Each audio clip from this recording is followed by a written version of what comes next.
আসসালামু আলাইকুম। আজকে আপনারা লাগে আমি কিছু টু পিস লই আইছি যেগুলো আপনারা দেখাই খুবই কোয়ালিটি সম্পূর্ণ, যেগুলো আপনার দোকানে যদি ভিজিট করেন ইনশাআল্লাহ কাপড়ের গুণগত মান এবং কোয়ালিটি দেখতে পারবা। আমি একটা সুতির মাঝে টু পিস আইছি, ওগুলো আপনারা দেখানোর চেষ্টা করবো। যেটা গলাতেই শুরু করবো। গলাত খুবই সুন্দর সিকোয়েন্সের কাজ এবং একটু টার্সে লাগাইল আছে, ফুল বডি সিটানো কাজ আছে, সাদা এবং খালা মিক্স আছে।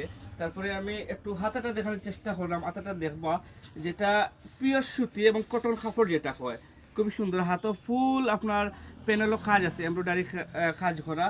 এরপরে আপনি ফুল বডিটা দেখবা, দূর থেকে একটু দেখাও চাই, যেটা আপনারা দোকানেও ভিজিট করলে ইনশাআল্লাহ কাপড়টা দেখিয়া এবং ভালোভাবে দেখিয়ে নিতে পারবো। আমি পায়জামাটা দেখানোর চেষ্টা করবো। পায়জামাটা খুবই সুন্দর, ফাও কাজ আছে, পুরা কাজটা দেখাও চাই। ইনশাল্লাহ আপনারা দোকানে আইলে কয়েকটা ডিজাইন পাইবা, সবগুলো ভিডিও সম্ভব নয়। ভিজিট করলে আপনারা আরো কোয়ালিটি আছে, আরো ডিজাইন আছে দেখে নিতে পারবা। দোকানেও ভিজিট করবা, ভালো থাকবে।